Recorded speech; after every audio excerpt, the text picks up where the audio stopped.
எப்போ உசுறு போகுது? கைலாச மலையை கையில தூக்கி பார்த்தான், அப்பையெல்லாம் உசுறு போகல. தேவர்களிடையும் பெருனும் போர் செஞ்சான், போர்ல காயங்கள் ஏற்பட்டது, அப்பையெல்லாம் உசுறு போகல. எப்போ உசுறு போச்சு? நடுவுல வந்து ஐஸ்வர்யா ராய் இருப்பாங்க. வந்து என்ன பண்ணுவாங்கன்னா துப்பாக்கியோட நிற்பாங்க. என்ன பண்ணுவாரு, அப்படியே ஐஸ்வர்யா ராயனுடைய அந்த தலையை தொட்டு இப்படி அமுக்குனதும் புருஷங்காரன் இவ்வளவு வீரமா இருக்கான்னு தெரிஞ்சு இந்த வீரத்தை பாக்குறதுக்காக சீதைக்கு கொடுத்து வைக்கலையே அப்படின்ட்டு சீதையை நினைச்சு ராவணன் கஷ்டப்படுறாங்க. ராவணன் செய்யாத அந்த விரதங்களா, ராவணன் சொல்லாத உண்மைகளா, அவன் படிக்காத நேர்மையா, அவன் படிக்காத மறைகளா, அவன் சொல்லாத சத்தியங்களா, அவன் செய்யாத சத்தியங்களா, அது போக பத்தியங்கள், விரதம், யாகம், அவன் செய்யாத ஆன்மீக தொண்டுகளா, இது எல்லாமே சீதை உன்னால நான் எல்லாத்தையும் உதறிட்டேன். நேத்து ஒரு பாட்டு கேட்டேங்க, உசுரே போகுதே உசுரே போகுதே அப்படின்னு சொல்லிட்டு ஒரு பாட்டுங்க.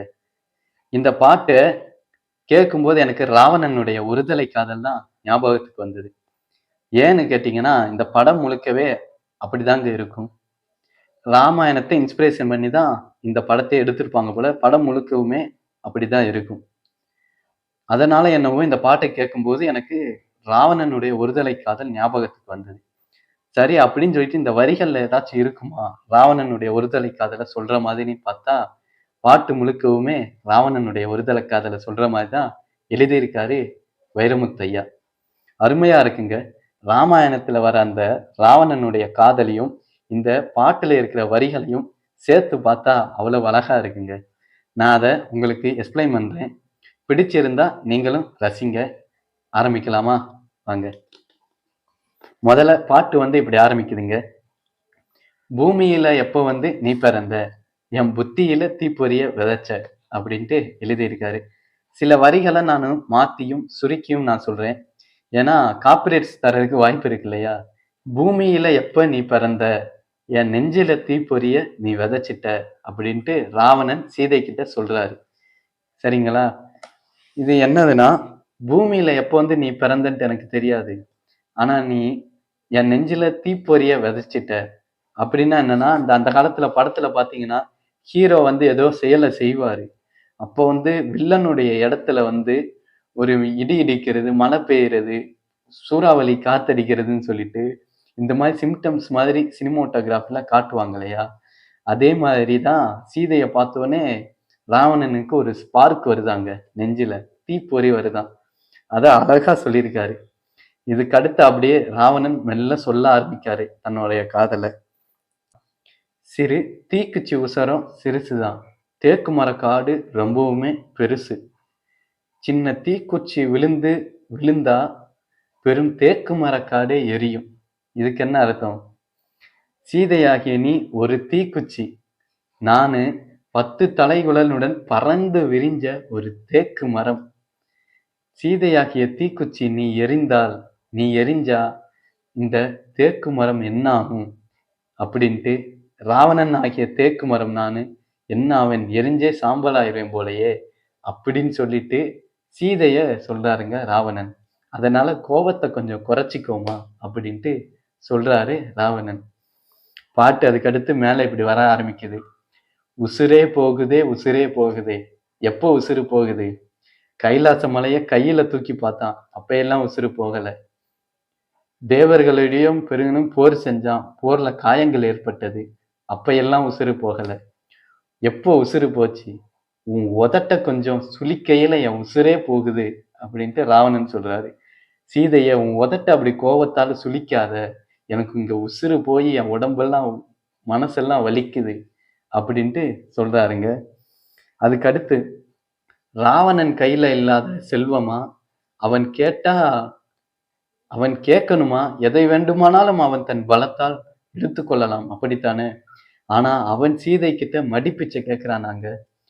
மடிப்பிச்சை கேட்கிறேன், என் மனசை தாடி மணிக்குயிலே அப்படின்ட்டு ராவணன் கேட்கிறாருங்க மனச, சீதையுடைய மனச. இன்னமும் தரமாட்டீங்க உன் மனச காசு கொடுத்தும் பணத்தை கொடுத்தும் வாங்கிட முடியாது இல்லையா? அதனால எப்பேற்பட்ட செல்வந்தனா இருந்தாலும், அசுரன் வேந்தனா இருந்தாலும், பலசாலியா இருந்தாலும் கையேந்திதான் மனசை கேட்கணும் அப்படின்ட்டு அருமையா சொல்லியிருக்காரு ராவணன் பாயிண்ட் ஆஃப் வியூல வைரமுத்து. அதுக்கடுத்து, அக்கறை சீமையில் நீ இருந்தும் அடைஞ்சத மனசு துடிக்குது. சீதையாகி அவள் அந்த கரையில இருக்கிற ராமனுக்கு உரியவள். நீ அந்த கரையை சேர்ந்த பெண்ணாக இருந்தாலும் உன்னை அடைய மனசு துடிக்குதே, நான் என்ன பண்ணேன்? சீதையாகிய நீ ஒரு பத்தினி, அக்கினி பழம்னு தெரிஞ்சும் உன்னை அடைய நாக்கு துடிக்குது. சீதையாகியவள் அக்கினி பழம், அவர் ஒரு பத்தினி தீ, அப்படித்தானே? அக்கினி பழத்தை தின்னா என்ன ஆகும்? செத்து போயிடுவோம் இல்லையா? அதே மாதிரிதான் சீதையே உன்னைய தொட்டா என்னுடைய சாபம் படி நான் இறந்து போயிடுவேன். அப்படித்தானே ராவணனுடைய சாபம். ஆனாலும் அப்படி இருந்தாலும் உன்னை அடையணும் போல எனக்கு தோணுது அப்படின்ட்டு இந்த வரிகள்ல அவ்வளவு அழகா சொல்லியிருக்காருங்க. அதுக்கு அடுத்த வரிய பாருங்க. உடம்பும் மனசும் தூரம், ஒட்டி பார்த்தேன் ஆகல.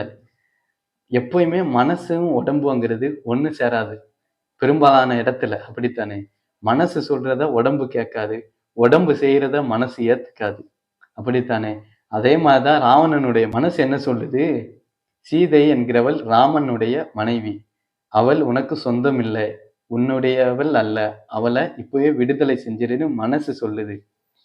ஆனா கண்ணு என்ன சொல்லுது? இல்ல, சீதையை விட முடியாதுன்ட்டு கண்ணு சொல்லுது. கைகளும் அதையே சொல்லுது. இல்ல, சீதையை அடைச்சு வைக்கணும் கையும் சொல்லுது. இந்த உடம்பு சொல்றத இந்த மனசால ஏத்துக்கவும் முடியல, மனசு சொல்றத இந்த உடம்பும் கேட்கல. கடைசியில உடம்பு ஜெயிச்சு மனசை தோக்கடிச்சு உடம்பு தான் செய்யறத செய்யுதாங்க.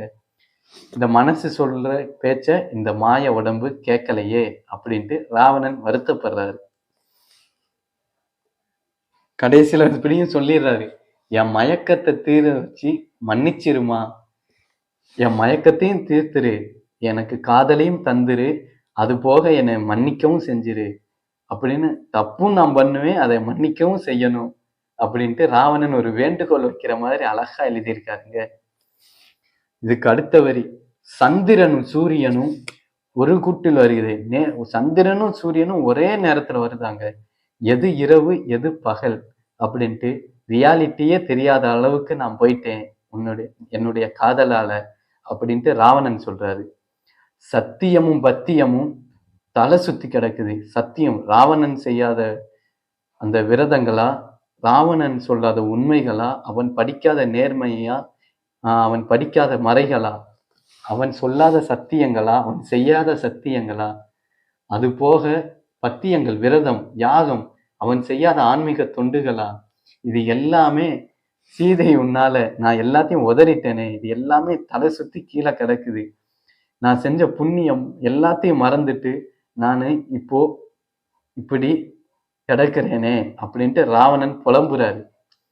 எப்பேற்பட்டவன் நான், ஆன்மீகத்துல சிறந்தவன், உண்மையா விளங்கினவன், நான் மறைகளையும் ஓதுனவன், நான் இப்படி கிடக்கிறேனே எல்லாத்தையும் உதறிட்டு அப்படின்ட்டு வருத்தப்படுறாரு ராவணன். இன்னொரு முக்கியமான லைனுங்க இது.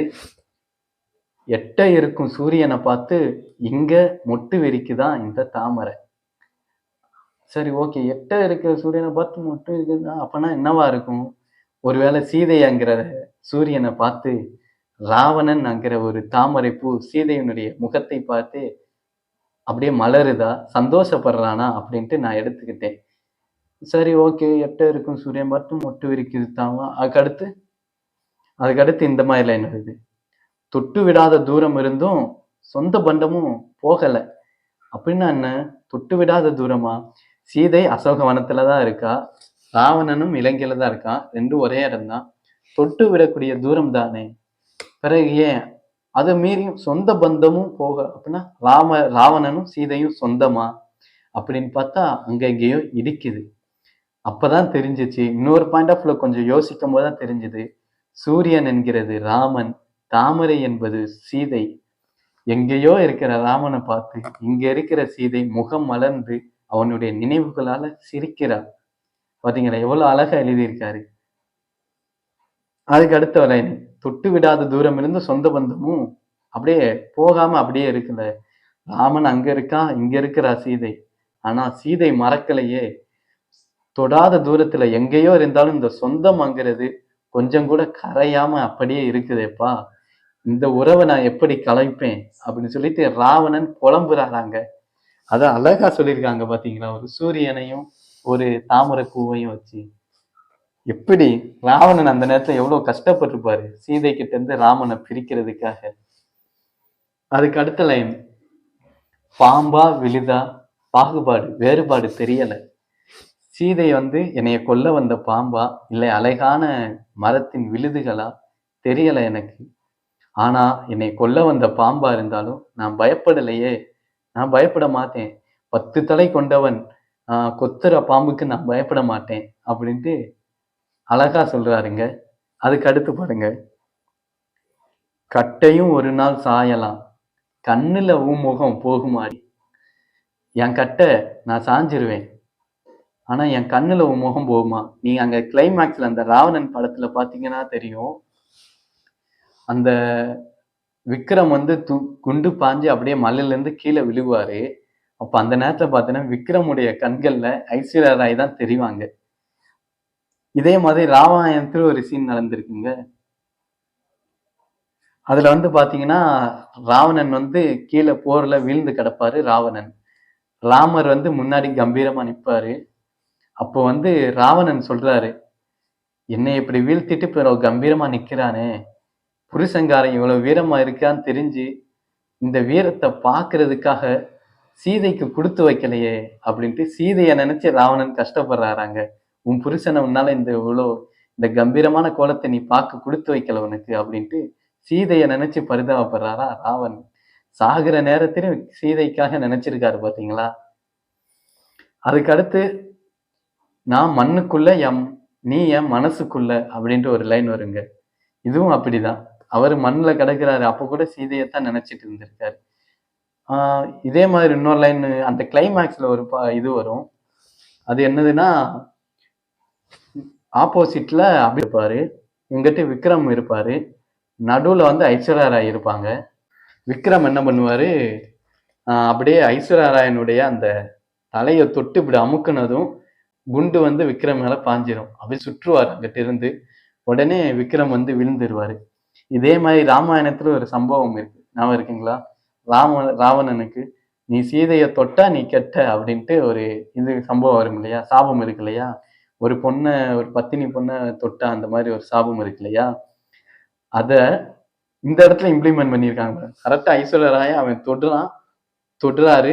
தொட்டு அப்படி தலை குஞ்சம் குண்டு பாஞ்சு அவர் இறந்துடுறாரு. எவ்வளவு அருமையா இந்த கிளைமேக்ஸை கொண்டு வந்திருக்காங்க பாத்தீங்களா. இந்த பாட்டு ஆக்சுவலா படத்துல முன்னாடியே வந்துடும். ஆனா இப்ப நான் சொல்ற சீன் வந்து கடைசியில வருது, கிளைமேக்ஸ்ல வருது. ஆனா இந்த வரி அவர் எழுதியிருக்காரு பாருங்க, என் கட்டையும் சாயலாம் ஆனா கண்ணுல முகம் போகாது அப்படிங்கிற வரிக்கு கடைசியில சீன் எடுத்திருக்காங்க. அவர் விழுகிறாரு, அவர் கண்ணுல ஐஸ்வர்யா ராய் தெரியுறாங்க. அந்த மாதிரிலாம் எழுதியிருக்காங்க பாத்தீங்களா. சீனை முன்கூட்டி இவர் எழுதினாரா இல்ல எழுதின பாட்டுக்கு அவர் பிறகாட்டி சீன் எடுத்தாரான்னு தெரியல. அவ்வளவு அருமையா இருக்குங்க படம். இந்த மாதிரி கவித்துவமான பாடல்களை நாம ரசிக்கிறதுக்காக இன்னமும் நான் நிறைய பாடல்களோட வரேன். என்னைய ஊக்குவிக்கிற விதமா இந்த வீடியோவுக்கு லைக் பண்ணி சப்ஸ்கிரைப் பண்ணுங்க. உங்களை கருத்துக்களையும் மேலும் எந்த மாதிரி பதிவுகள் போடலாங்கிறதையும் கமெண்ட் பண்ணுங்க.